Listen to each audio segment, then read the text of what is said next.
হায় ঈশ্বর, বাইরে যা ঝড় শুরু হয়েছে, ঝড়ে মনে হয় ঘরটা উড়েই যাবে। এই বছর বুঝি ঘরটা সারাই করতে পারবো না। কি যে হবে। মাথার উপর ঈশ্বর আছেন, তিনি আমাদের রক্ষা করবেন। তুমি এত ভেঙে পড়ো না গো। মা, দেখো দেখো, ঘরের ফুটো দিয়ে কেমন জল ঝরছে। ঘরে জল প্রবেশ করলে যে সবকিছু ভেসে যাবে।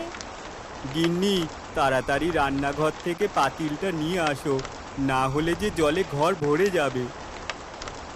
কমলা রান্নাঘর থেকে পাতিল নিয়ে এসে জল পড়ার স্থানে দিল। মা, বাইরে তো অনেক ঝড়। পাশের বাড়ির হারান কাকার আম বাগানে মনে হয় অনেক আম পড়েছে। আমি কি আমগুলো নিয়ে আসবো? মেয়ের কথা শোনো, এই ঝড়ের রাতে কেউ কি ঘর থেকে বের হয়? যে কোনো সময় বিপদ হতে পারে। না জানি কত মানুষ এই ঝড় জলে ঘরবাড়ি হারিয়ে নিঃস্ব হয়ে পড়বে। ভালোই ভালোই আমাদের ঘরটা থাকলে হলো। কাল তুমি কাজের খোঁজে বের হয়েও, ঘরে তো আনাজপাতি কিছুই নেই। কিছু টাকা হাতে এলে ঘরটাও মেরামত করা যাবে। তা তো বের হতেই হবে, অনেক রাত হলো যে।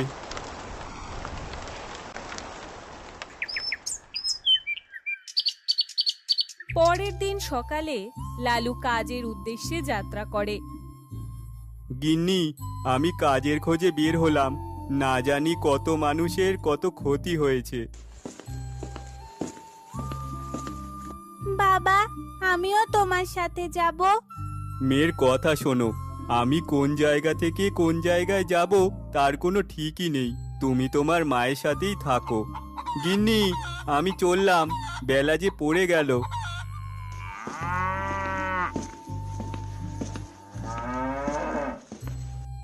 ঈশ্বর, মানুষটিকে তুমি দেখে রেখো।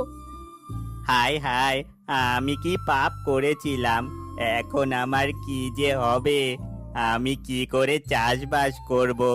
আমার যে গরুটা গাছ চাপা পড়ে মারা গেল। ঘর থেকে তো বের হয়ে এলাম, জানি না আজ কোনো কাজ পাবো কিনা।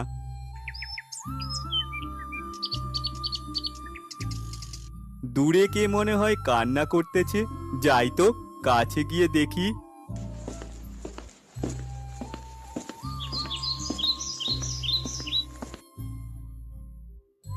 আমার যে সব কিছু শেষ হয়ে গেল লালু দাদা। আমি যে পথের ফকির হয়ে গেলাম। কি করে সংসার চালাবো, চাষবাস করব, শুধু ঈশ্বরই জানেন। শান্ত হও ভোলা, এত ভেঙে পড়ো না। ঠিক কোনো না কোনো ব্যবস্থা হবে। তুমি ঘরে ফিরে যাও, লোকজনকে খবর দাও। গরুটাকে যে ভাগাড়ে ফেলতে হবে। এইখানে বসে থেকে তো কোনো লাভ নেই। যা হবার তা হয়ে গেছে।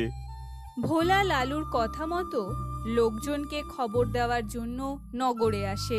লালু কাজের উদ্দেশ্যে যাত্রা শুরু করে। মা, এখন তো অনেক বেলা হয়েছে। বাবাও কাজে চলে গেছে। আমি গেলাম হারান কাকার আমের বাগানে। আম কুড়িয়ে কি হবে? আমাকে রান্নার কাজে সাহায্য কর। একা মানুষ কত দিকে সামলাবো আমি? পাশের বন থেকে কিছু শাক পাতা নিয়ে এসেছি, এগুলো কেটে রাখ। আমি বাসন পরিষ্কার করার জন্য নদীর দিকে যাচ্ছি। ঠিক আছে মা, আমি শাক পাতাগুলো কেটে আম কুড়োতে যাব। ঠিক আছে ঠিক আছে, আমি গেলাম। রূপা শাক পাতা কাটা শেষ করে, তারপর মাথায় একটা ঝুড়ি নিয়ে আম কুড়োতে হারানের বাগানের দিকে যাত্রা করে। আজকে অনেক আম কুড়োবো। কাল রাতে অনেক ঝড় হয়েছে। বাগানে মনে হয় অনেক আম পড়ে আছে। তাড়াতাড়ি যাই, না হলে অন্য কেউ নিয়ে নেবে। অনেক জায়গায় তো ঘুরলাম, কোথাও কোনো কাজ পেলাম না। জানি না আজ আর কাজ পাবো কিনা। এইদিকে তো বেলা শেষ হয়ে যাচ্ছে।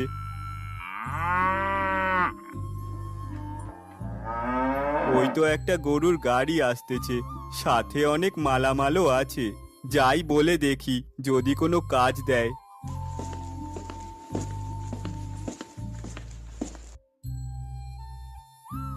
কি রে লালু, এইদিকে চললি কোথায়? হারান দাদা, বড় কষ্টে আছি। ঘরে আনাজপাতি কিছুই নেই। ঘরে স্ত্রী সন্তান না খেয়ে আছে। সকাল থেকে কাজের খোঁজ করতেছি। তোমারে কেউ কাজ দিচ্ছে না? কাজ না পেলে সংসার চলবে কি করে? তাই তো, এত চিন্তা করার কিছু নেই। এই গরুর গাড়িতেই অনেক প্রকার সবজি আসে। এটা বাজারে মনির দোকানদারের কাছে নিয়ে এসো। আমি এক্ষুনি যাচ্ছি। লালু মাল ভর্তি গরুর গাড়ি নিয়ে রওনা দিল বাজারের দিকে। বেটাকে আশা করে বোকা বানিয়েছি। আমার নাম হারান। কাজও করে নেব, কোনো টাকাও দিব না। যাই, সারাদিন অনেক পরিশ্রম করছি। ঘরে গিয়ে হাত পা সরিয়ে একটু ঘুমাতে হইব।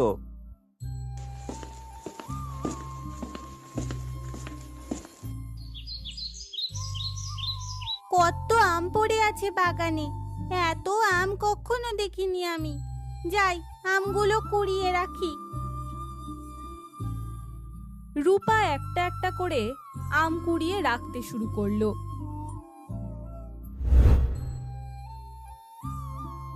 মেয়েটা সেই যে কখন আম কুড়োতে গেছে, এখনো ফেরার নাম নেই। না জানি সংসারটা কি করে চলবে।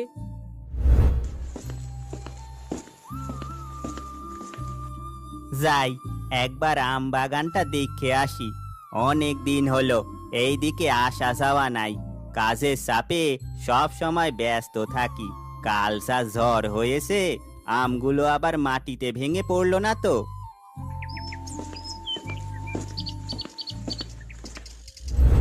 অনেক আম নিয়েছি, এখন আমগুলো বাড়িতে নিয়ে যেতে হবে, না হলে যে মা চিন্তা করবে। এ কি, কে তুমি? আমার আম বাগানে কি করছো? আমি কাকা, রূপা। তুমি রূপা হও আর সোনা হও, আমার আম বাগান থেকে আম পেরেছো কেন? এই আমগুলো তো মাটিতে পড়েছিল, কাল ঝড়ে রাতে আমগুলো পড়ে গেছে। না, আমি তোমার কোনো কথা বিশ্বাস করি না। তুমি আমার আম নষ্ট করছো। আমের ঝুড়ি রেখে এইখান থেকে এক্ষুনি চলে যাও। হারানের কথা শুনে রূপা ভয় পেয়ে কান্না করতে করতে বাড়ির দিকে রওনা দেয়। আজকে খুব মজা হবে। লালুকে আরো খাটিয়ে নেওয়া যাবে। আজ আসুক লালু, কিভাবে ফাঁদে ফেলতে হয় আমার খুব ভালো কইরে জানা আছে।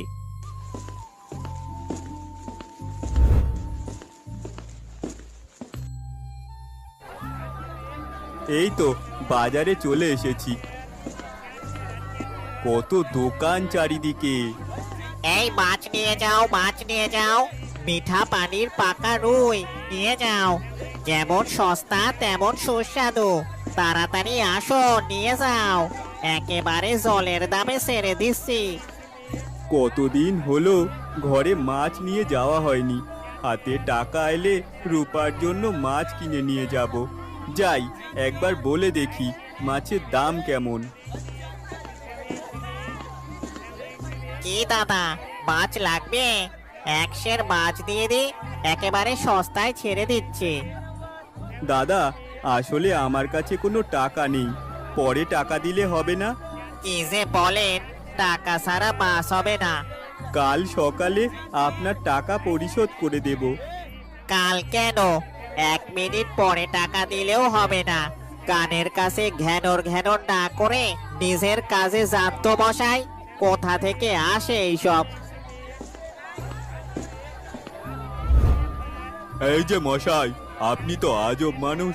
গরুর গাড়িতে সবজির বস্তা রেখে এইখানে মাছ নিয়ে টানাটানি করছেন। তাড়াতাড়ি বস্তাগুলো গরুর গাড়ি থেকে নামান, না হলে যে সব সবজি পচে নষ্ট হয়ে যাবে। আমি এক্ষুনি নামিয়ে দিচ্ছি। হ্যাঁ হ্যাঁ, তাড়াতাড়ি করো। লালু একে একে সবজির বস্তা মাথায় করে নামাতে শুরু করলো। এতক্ষণ কোথায় ছিলি? শাক পাতা রান্না করেছি, হাত মুখ ধুয়ে এসে খেতে বসো। রূপা তার মাকে কিছুই বলল না, হাত মুখ ধুয়ে খেতে বসলো।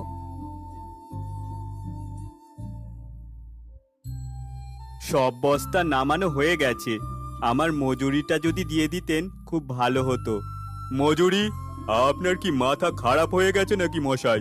টাকা আমি কোথায় পাবো? টাকা তো দেবে হারান দাদা। ঠিক আছে দাদা, আমি তাহলে চললাম। হ্যাঁ হ্যাঁ, যাও যাও। লালু হারানের বাড়ির দিকে যাত্রা করে। বেটা এখনো আসতাছে না কেন? কোনো অঘটন ঘটলো না তো? এদিকে তো প্রায় সন্ধ্যা হয়ে আসতেছে। আজ আসুক বেটা। মা, বাবা এখনো বাজার থেকে আসছে না কেন? কতদিন হলো মাছ খাই না। বাবাকে বাজার থেকে মাছ নিয়ে আসতে বলবে মা। কতদিন মাছ দিয়ে ভাত খাই না আমি। ঘর সারাই করার টাকা নেই, মাছ কোথায় পাবো? মাছের যে অনেক দাম। ওই তো বেটা আসতেছে। দাদা, আপনার কথা মতো সমস্ত সবজি বাজারে পৌঁছে দিয়েছি। আমার মজুরিটা যদি দেন বড় ভালো হতো। মজুরি? কিসের মজুরি? তুমি জানো তোমার মেয়ে আমার কত বড় ক্ষতি করে দিয়েছে? তোমার মেয়ে আমার যা ক্ষতি করেছে তা তুমি 1 মাসও পরিশোধ করতে পারবা না। এ কি বলেন হারান দাদা? এইটুকু একটা ছোট্ট মেয়ে আপনার কি ক্ষতি করতে পারে? কি ক্ষতি করতে পারে মানে? আমার বাগানের সমস্ত আম নষ্ট করেছে। এ আপনি কি বলতেছেন দাদা? আম তো কাল ঝড়ের কারণে নষ্ট হয়েছে। তুমি যাই বলো, আমি তোমাকে একটা টাকা করিও দিতে পারবো না। এটা তো অন্যায় দাদা। হে হে হে হে, ন্যায় অন্যায় আমি মানি না। আমি টাকা দিতে পারবো না। তুমি চাইলে 1 ঝুড়ি কাঁচা আম নিয়ে যেতে পারো, এতে আমার কোনো আপত্তি নেই। ধরে নাও এটাই তোমার মজুরি।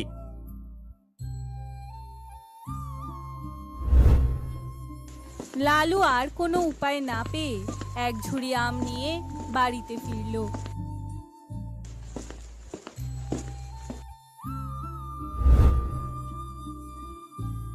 কি গো, কোনো কাজ পেলে? আর কাজ? সারাদিন পরিশ্রম করে এই আমগুলো পেয়েছি। কি হয়েছে বলো দেখি। লালু কমলাকে সব কথা খুলে বলল। সারাদিন যা যা হয়েছে। কথা বলা শেষ করতে না করতেই হঠাৎ করে বাইরে ভীষণ ঝড় বৃষ্টি শুরু হয়ে যায়।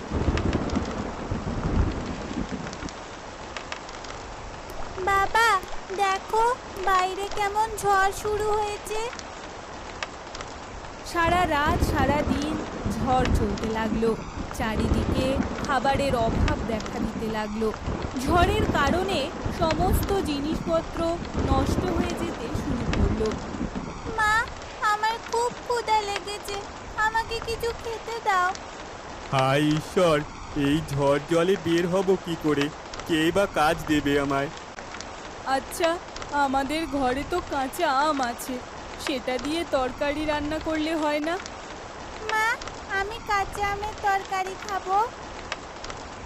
কমলা অনেক কষ্ট করে কাঁচা আমের তরকারি রান্না করলো। হায় হায়, ঘরে যে কোনো খাবার নেই, সব দোকান যে বন্ধ। এখন যে কি হবে? হায় ঈশ্বর, শেষে না খেয়ে মরতে হবে। এই দিনটাও আমাকে দেখতে হবে। আর সহ্য করতে পারছি না ক্ষুধার জ্বালা। হায় হায়, ঘরে যে কোনো খাবার নাই, সব দোকান যে বন্ধ। এখন যে কি হবে? হায় ঈশ্বর, শেষে না খেয়ে কি মরতে হবে? এই দিনটাও আমায় দেখতে হবে। আর যে সহ্য করতে পারছি না ক্ষুধার জ্বালা। আমাদের আশেপাশের মানুষ কে কেমন আছে তাদের খবর নেওয়া খুবই দরকার। কিন্তু বাইরে যে ঝড় চলছে, এত রাতে যাবে কি করে? লালু কোনো কথা না বলে আমের তরকারি নিয়ে মানুষের বাড়ি বাড়ি খবর নিতে গেল।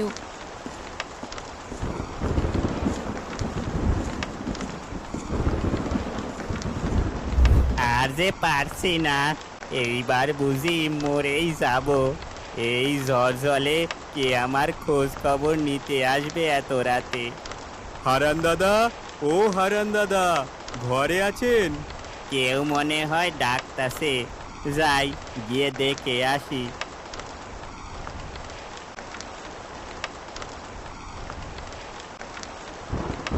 হারান দাদা, সব কিছু ঠিকঠাক আছে তো? আমি 3 দিন কিছু খাই নাই, চারিদিকে খাবারের যা আকাল পড়েছে, সব কিছু বন্ধ। আমার কাছে কাঁচা আমের তরকারি আছে, আপনি চাইলে খেতে পারেন। অবশ্যই খাবো। এই ঝড় জলে নিজের জীবনকে বিপদে ফেলে তুমি আমার খবর নিতে এসেছো, অথচ আমি। সেই সব কথা থাক হারান দাদা। আমি আজ কথা দিচ্ছি, যতদিন বাঁচবো কাউকে কোনোদিনও ঠকাবো না। আমার যত সম্পদ আছে আজ থেকে তুমি সব কিছু দেখাশোনা করবে।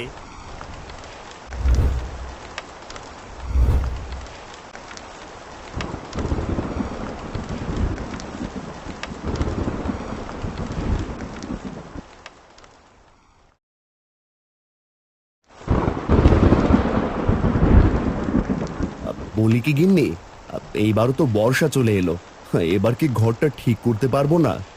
আমিও তো সেটাই ভাবছি, যদি এবারও ঘর ঠিক না করতে পারি তাহলে বর্ষায় টিকতে পারবো না গো। আমার ঘরের চাল ফুটো হয়ে ঘরে জল পড়ছে, মেয়েটা আমার কত কষ্টে বড় হচ্ছে, তা চোখের সামনে দেখতে পারছি না গো। কি আর করবে, বর্ষার কারণে কোনো কাজবাজও তো খুঁজে পাচ্ছ না। কাজ করলে না হয় একটা ব্যবস্থা করা যেত। সেটাই তো একমাত্র বিষয়, না হলে এই বর্ষা আসার আগে তো ঘর ঠিক করতাম আমি। এখন কি করা যায় বলো তো? আমার মাথায় কিছুই ঢুকছে না গিন্নি, তুমি আমাকে একটা বুদ্ধি দাও তো। আমি যদি একটু বুদ্ধি দিতে পারতাম তাহলে তো সেই কবেই দিতাম। এই পোড়া কপাল নিয়ে আর বেঁচে থাকতে ইচ্ছে করছে না গো। না পারছি মেয়েটাকে ভালো মন্দ খাওয়াতে, না পারছি একটু ভালো জায়গায় থাকতে দিতে। তুমি দুঃখ করো না গো, দুঃখের দিন তো সব সময় থাকে না বলো। তুমি একটা কাজ করো, মোড়লের বাড়িতে গিয়ে দেখো একবার। মোড়ল মশাই পয়সা দেবে না গো। তবু তুমি একটু তার সাথে কথা বলে দেখো না। বেশ, তুমি যখন এত করে বলছো তাহলে আমি তার সাথে একবার কথা বলে দেখবো না হয়। এরপর চৈতি আর গোপাল ঘুমিয়ে যায়। পরদিন সকালে গোপাল মোড়লের বাড়িতে আসে। কে গোপাল, এই জল কাদার মধ্যে তুমি আমার বাড়িতে কেন এসেছো এই দুপুর বেলা? মোড়ল বাবু, আমি আপনার সাহায্য চাইতে এসেছি, দয়া করে আমাকে ফিরিয়ে দেবেন না, আমি যে বড্ড নিরুপায়। আহা, এত ভনিতা না করে বলো তোমার কি সাহায্য চাই। বাবু, আবার কিছু পয়সা চাই, আমাকে দয়া করে কিছু পয়সা ধার দেবেন, আমি কথা দিচ্ছি তাড়াতাড়ি ফিরিয়ে দেব। এই তোমাদের একটাই বাজে স্বভাব, দুদিন পর পর তোমাদের ধার টাকার প্রয়োজন হয়। না না বাবু, এমন কোনো ব্যাপার না, আমার আসলে কাজ নেই তো এই বর্ষায়, তাই আর কি। আমি তোমাদের জন্য কি টাকার গোলা নিয়ে বসে আছি রে? দয়া করে না করবেন না বাবু, আমার ঘরটা ভেঙে গেছে, বউ বাচ্চা অনেক কষ্ট করে রাত যাপন করে। এখানে এত বক বক করে কোনো লাভ নেই বুঝলে, আমি কোনো টাকা ধার দিতে পারবো না। দয়া করুন বাবু, একটু দয়া করুন, এই অসহায়ের মুখের দিকে একবার তাকান আপনি। বললাম তো বাবু, আমি কোনো টাকা ধার দিতে পারবো না, কাজ করে খেতে পারো না? কাজ করতে পারলে তো আপনার কাছে আসতাম না বাবু, আমাকে দয়া করে ফিরিয়ে দেবেন না, আমি আপনার কাছে হাত জোড় করছি। না না, আমার কাছে কোনো টাকা পয়সা নেই, আমি কোনো পয়সা তোমায় দিতে পারবো না, আর তুমি চলে যাও, যাও এখান থেকে। গোপাল মন খারাপ করে চলে যায়।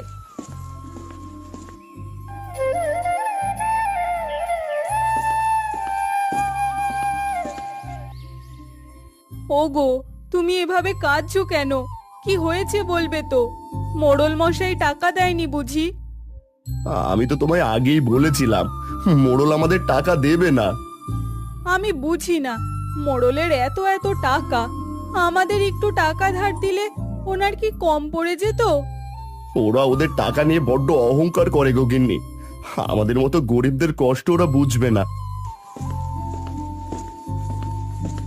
ও বাবা বাবা, তাহলে কি আমাদের ঘর এবারেও ঠিক হবে না? চুপ কর তো তুই, দেখছিস তোর বাবা কাঁদছে, এর মধ্যেও ঘর ঘর করছে। হা হা গিন্নি, এর মধ্যে আবার মেয়েটাকে কাঁদাচ্ছ কেন তুমি? কাঁদিস না মা, কাঁদিস না, আমি ঠিক ঘর ঠিক করে দেব। কি করব বলো, চারিদিকের এত চিন্তা আমি আর আমার মাথায় নিতে পারছি না। আমি তোমার অবস্থাটা বুঝতে পারছি গিন্নি, দেখি এখন কি করা যায়। রাতে প্রচন্ড ঝড় বৃষ্টিতে গোপালের ঘর ভেঙে পড়ে। গোপাল, চৈতি আর পূজা আশ্রয়ের জন্য আরতি কাকিমার বাড়িতে যায়। আরতি কাকি, ও আরতি কাকি, দরজাটা একবার খুলবে? দয়া করে একটু দরজাটা খোলো না গো।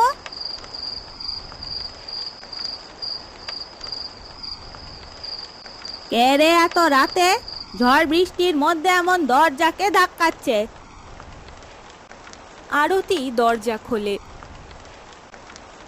কি তোমরা তোমরা এখানে এত রাতে কি করছো? কি হলো? আমাদের ঘরটা ভেঙে পড়েছে, তোমাদের ঘরে আমাদের একটু আশ্রয় দাও না গো। ও মা, এ কি কথা? তোমাদের ঘর ভেঙে গেছে, তাতে আমি কেন আশ্রয় দেব বলো দেখি? ওগো, না করো না, এই ছোট্ট বাচ্চাটাকে নিয়ে এই ঝড় বৃষ্টির মধ্যে আমরা কোথায় যাব বলো? বলি, তোমরা কি আমার বাড়িটাকে সরাইখানা পেয়েছো নাকি? যে যখন আসবে তাকে আমি আশ্রয় দেব? আমি তোমার পায়ে ধরি, তুমি আমাদেরকে এইভাবে তাড়িয়ে দিও না। না বাপু, এই ঝড় বৃষ্টির মধ্যে আমি তোমাদেরকে আশ্রয় দিতে পারবো না। আমি তোমার পায়ে পড়ছি, আমাদেরকে আজকে রাতের মতো একটু আশ্রয় দাও। ওকে ওকে, এইসব কি করছোটা কি? এইসব করলেও আমি তোমাদের আশ্রয় দেব না। এখন এখান থেকে যাও দেখি। আমাদের কথা একবার শোনো, কি আমরা শুধু আজকে রাতের জন্য থাকতে এসেছি। আরে বাবা, বললাম তো আমি তোমাদের কোনো রকমের সাহায্য করতে পারবো না। আমার ঘরে একটুও জায়গা নেই। আমরা বেশি জায়গা নেব না, আমরা তোমার ঘরের এক কোণাতেই পড়ে থাকবো।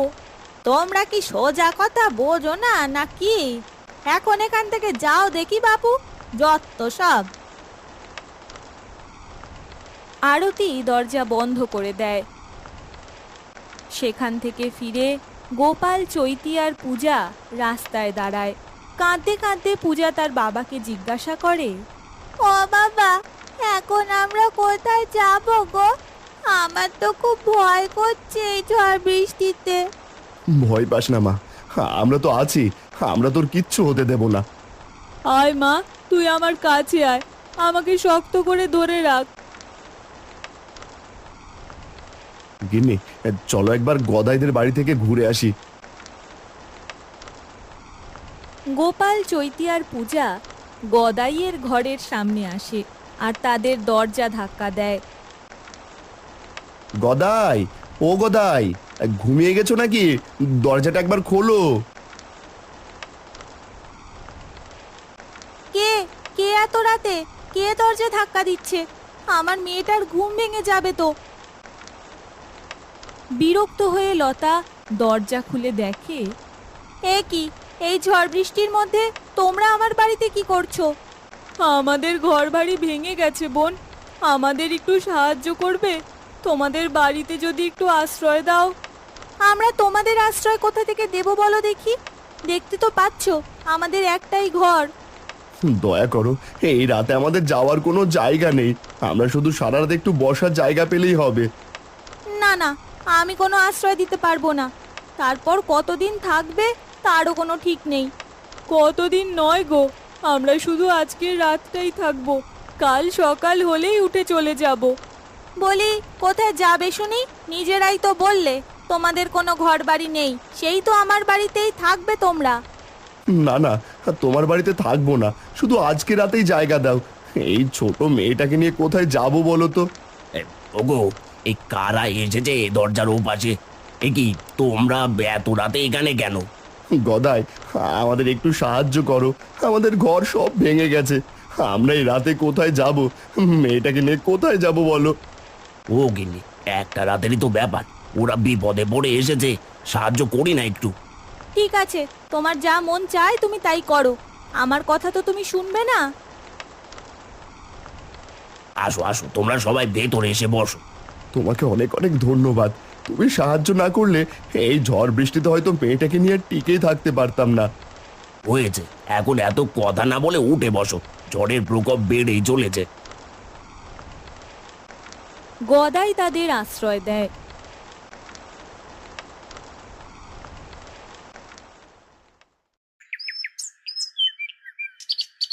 সকালবেলা গদাইয়ের বাড়ি থেকে ফেরার সময় রাস্তায় গোপালের সাথে লালটুর দেখা হয়।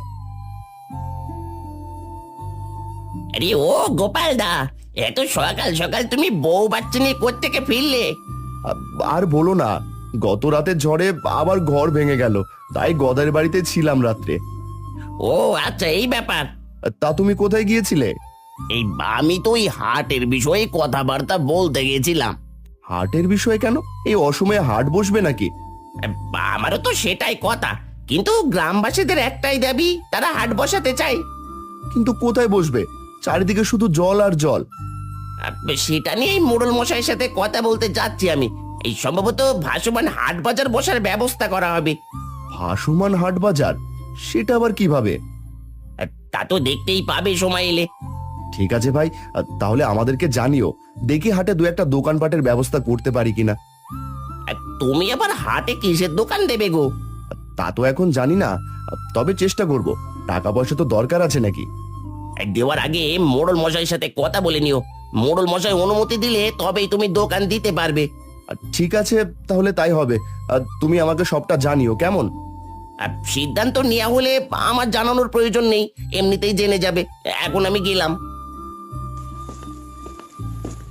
লালটু চলে যায়। গোপাল চৈতি আর পূজাকে নিয়ে নিজেদের ভাঙা বাড়িতে ফিরে আসে।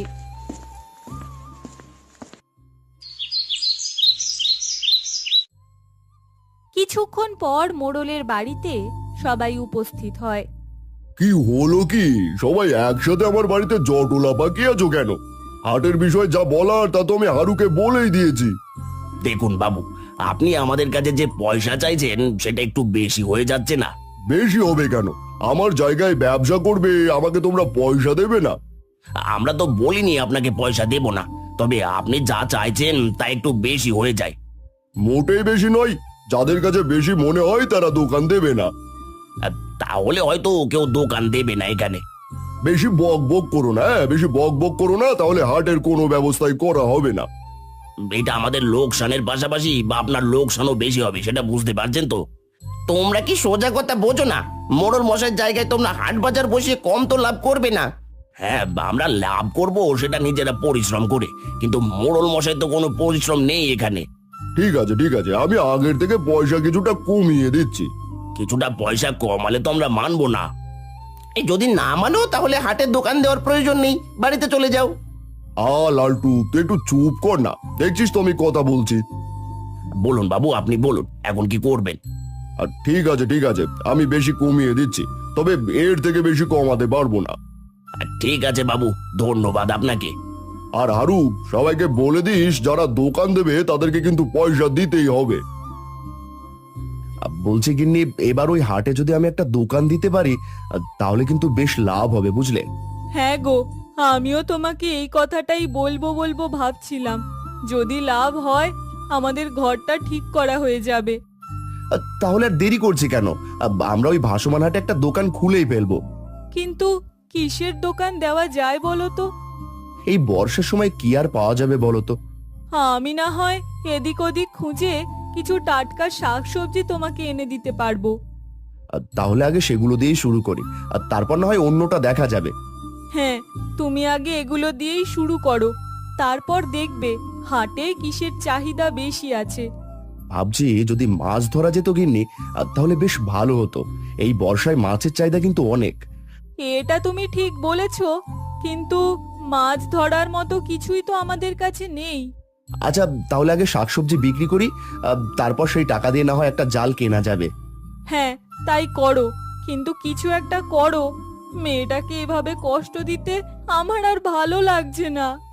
আর ঠিক আছে গিন্নি, তুমি চিন্তা করো না, এবার চেষ্টা করেই আমরা আমাদের ভালো দিন ফিরিয়ে আনবো।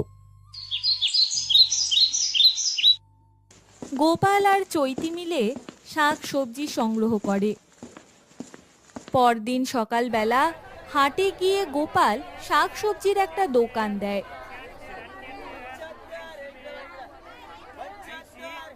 কি হলো কি গোপালদা, তুমি এসব কিসের দোকান নিয়ে এসেছো এখানে? কি আর করব বলো, এছাড়া তো আর কোনো উপায় নেই। আমি তো এবার শাকসবজি চাষ করিনি। আর তাই বলে তুমি এই কটা শাকসবজি নিয়ে দোকান খুলে বসেছো? কি করব? যাই হোক, দোকান দিয়েছো ভালো কথা, কিন্তু মোড়ল মশাই থেকে অনুমতি নিয়েছো তুমি? মোড়ল মশাই থেকে আবার অনুমতি নিতে হবে কেন? ও মাতা, জানো না বুঝি এই জায়গা কার? এই জায়গা তো মোড়ল মশাইয়ের। সবাই তো দোকান দিচ্ছে, তাহলে আমি দিলে সমস্যা কিসের? এই সবাই এখানে দোকান দেওয়ার জন্য মোটা অঙ্কের টাকা দিয়েছে, এই তুমি দিয়েছো তো? না, আমি তো দেইনি টাকা। না দিলে কি এখানে দোকান দেওয়া যাবে না? না, যাবে না, কোনোভাবেই দেওয়া যাবে না। তুমি তোমার শাকসবজি গুছিয়ে এখান থেকে চলে যাও। আমি যখন এখানে দোকান দিয়েছি, আমি এখানে দোকান রাখবই। তবে রে, আমার সাথে চালাকি, যারা টাকা না দিয়ে এখানে দোকান দেবে তাদেরকে বিকেলেই মোড়ল মশাই দেখা করতে বলেছে। ঠিক আছে, আর তাহলে আমি না হয় বিকেলে গিয়ে তার সাথে দেখা করে নেব। এখন তুমি আমাকে বিরক্ত করো না তো। এত বড় কথা, আমি বিরক্ত করছি? দাঁড়াও দাঁড়াও, বিকেলে তোমাকে দেখাচ্ছি মজা। তুমি একবার মোড়ল মশাই সামনে এসো। ঠিক আছে, তোমার যা করার তুমি তা করে নিও। লালটু রাগে ফুঁসতে ফুঁসতে সেখান থেকে চলে যায়।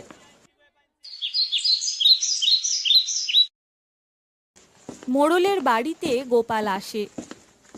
কি হলো গোপাল, তুমি নাকি লালটুকে বকাবকি করেছো? আমি লালটুকে বকাবকি করেছি এটা আপনাকে বললো, কিন্তু লালটু আমাকে কি বলেছে সেটা আপনাকে বললো না, তাই না? লালটু আবার তোমাকে কি বলবে? তোমাকে নিশ্চয়ই টাকা দেওয়ার কথা বলেছে। হ্যাঁ ঠিক, টাকার কথাই তো বলেছে, কিন্তু আমি বুঝলাম না হাটে দোকান দিতে গেলে টাকা দিতে হবে কেন। গ্রামবাসীরা সবাই মিলে আমার থেকে অনুমতি নিয়ে আমাকে মোটা অঙ্কের টাকা দিয়েছে। আমি দিতে রাজি না, আমি কেন টাকা দিতে যাব? তাহলে তুমি আমার জায়গায় কোনো কিছু বিক্রি করতে পারবে না। আপনি আপনার জায়গা নিয়ে বাহাদুরি দেখাচ্ছেন? ঠিক আছে, আমি আপনার জায়গায় কোনো কিছু বিক্রি করব না। ঠিক আছে, আমিও তাহলে দেখি তুমি কোথায় গিয়ে তোমার ব্যবসা করো। ব্যবসা করতে হলে আপনার জায়গার প্রয়োজন নেই, আমার নিজের জায়গা আছে। তাহলে যাও, তুমি গিয়ে তোমার জায়গায় ব্যবসা করো, দেখি তোমার ব্যবসা কতক্ষণ টিকে থাকে। ঠিক আছে, আমিও দেখিয়ে দেবো আপনি একাই ভাসমান হাট বাজার তৈরি করতে পারেন না, আমরাও পারি। সমস্ত গ্রামবাসী আমার পক্ষে, তুমি একা একটা ভাসমান হাট বাজার তৈরি করবে? সেটা তো দেখতেই পাবেন, একজনের উদ্যোগেই মহৎ কিছু হয়, বুঝতে পারলেন তো? বুঝলাম, দেখি তোমার একজনের উদ্যোগে কতক্ষণ থাকে আর কত মহৎ কাজ হয়।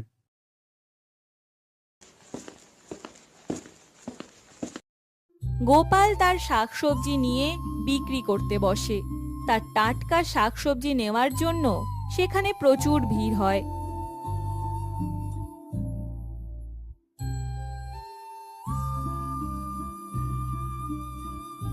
ও গোপাল, তোমার তো দেখি এখানে ভিড় জমে আছে। এই এত ভিড় তো আমাদের হাট বাজারেও নেই। শোনো গদাই, যদি ভালো জিনিসপত্র থাকে তাহলে সব জায়গায় ভিড় হবে, মানুষ তোমার থেকে কিনবেই কিনবে। তো সব লোকজন তোমার এখানেই চলে আসে, আমাদের হাট বাজারে একজন লোকও ঢোকে না। তাহলে তুমি হাট বাজারে বসে কি করছো? এখানে এসেই বসো, এখানে এলে মোড়ল মশাইকে আলাদাভাবে টাকাও দিতে হবে না। এটা তুমি ঠিক কথা বলেছো, কতই বা লাভ করি, তার থেকে যদি আবার মোড়ল মশাইকে দিতে হয় তাহলে আমাদের আর কি থাকে।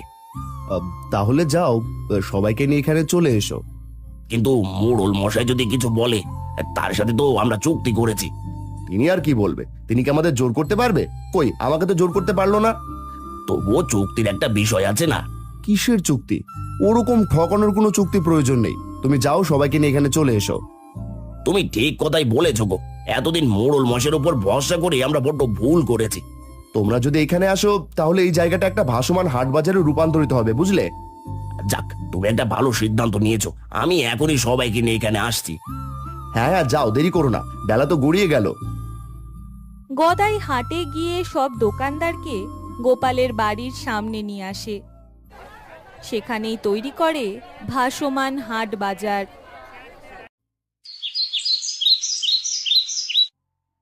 পরদিন সকালে সেখানে এসে উপস্থিত হয় মোড়ল মশাই। কি হলো কি, তোমরা আমার সাথে চুক্তি করার পরেও এখানে এসে ব্যবসা পাতিয়ে বসেছো কেন? কি হলো বাবু, আমি আপনাকে বলেছিলাম না আমি নিজের উদ্যোগে নেব? আমিও তো বলেছিলাম তোমার উদ্যোগ কতক্ষণ থাকে আমি সেটা দেখবো, আর সেটা দেখতে এসেছি। দেখুন বাবু, আপনার জায়গায় আমরা ব্যবসা করলে আপনাকে শুধু শুধু আমাদেরকে পয়সা দিতে হবে। আশ্চর্য, আমার জায়গায় ব্যবসা করলে আমাকে পয়সা দিতে হবে না? আপনার জায়গা তো শুধু শুধু পড়েই ছিল, আমরা সেখানে হাট বাজার তৈরি করার সিদ্ধান্ত নিয়েছিলাম। আপনাকে ওরা শুধু শুধু পয়সা কেন দেবে? আপনার জায়গা তো পড়েই আছে। এই তোমরা মোড়ল মশাইয়ের সাথে চালাকি করছো। তুমি কোনো কথা বলো না, তুমি কথা বললে ভালো হবে না। আমরা মোড়ল মশাইয়ের সাথে কথা বলছি। হ্যাঁ বলো দেখি, তোমরা কি বলতে চাও? আমাদের কথা একটাই, আমরা আপনার জায়গায় ব্যবসা করব না, আপনাকে পয়সাও দেব না। তাহলে চুক্তির কি হলো? কোনো চুক্তি নেই, আমরা আপনার সাথে কোনো চুক্তি করতে চাই না। কাজটা তোমরা ভালো করলে না, বুঝলে তো? বিপদে পড়লে আমার কাছেই আসতে হবে। আমরা বিপদে পড়লে সবাই মিলে একসাথে মোকাবেলা করব। এমনিতেও আপনাকে দিয়ে আমাদের কোনো উপকার হয় না। তুমি একদম ঠিক কথা বলেছো। এখন আপনি এখানে দাঁড়িয়ে না থেকে বাড়িতে চলে যান, নিজে পরিশ্রম করে টাকা উপার্জন করুন। মোড়ল অপমানিত হয়ে লালটুকে নিয়ে চলে যায়। কয়েকদিন পর গোপালের জায়গায় ব্যবসা করার জন্য সবাই খুশি হয়ে গোপালকে কিছু টাকা দেয়। গোপাল সব টাকা একত্র করে তার ঘর ঠিক করে। আমার পূজা মা কোথায়? এবার আর আমার মায়ের কোনো কষ্ট হবে না, তাই না মা? হ্যাঁ মা, হ্যাঁ, এবার আর আমাকে কেউ আমাদের ঘর নিয়ে কথা শোনাতে পারবে না। তাহলে এবার আমার পূজা মা অনেক খুশি, তাই তো? অনেক খুশি বাবা, আমি অনেক খুশি। এখন আর ঝড় বৃষ্টি হলে আমাদেরকে জেগে থাকতে হবে না। যাক, এবার তাহলে বর্ষায় আমরা কিছুটা স্বস্তি পেলাম, কি বলো? হ্যাঁ গো গিন্নি, এবার তো ভেবেছিলাম বর্ষাটা কাটিয়ে উঠতে পারবো না। তুমি তোমার ব্যবসাটা চালিয়ে যেতে থাকো, তারপর আমরা তো তোমার সাথে আছি। বাবা, আমি তোমাকে অনেক অনেক তাজা শাকসবজি এনে দেব। তুমি সেগুলো বিক্রি করে অনেক টাকা উপার্জন করবে। হ্যাঁ তাই তো, আমাকে তো অনেক টাকা উপার্জন করতে হবে, আমার পূজা মাকে ভালো রাখতে হবে, তাই তো? আমি থাকার জন্য ঘর পেয়েছি, এবার আমি শান্তিতে ঘুমোতে পারবো। বিপদে পড়ে দেখেছি গো, কেউ সাহায্য করতে চায় না, সবাই কত ছোট করে দেখে, অপমান করে। ওসব কথা বাদ দাও গিন্নি, আমাদের ভালো সময় তো এসেছে, আমরা আরো ভালো সময় আনবো। ঠিক বলেছো বাবা, আমরা একসাথে কাজ করে আমাদের ভালো সময় ঠিক নিয়ে আসবো, আর কেউ আমাদের ছোট করে কথা বলতে পারবে না।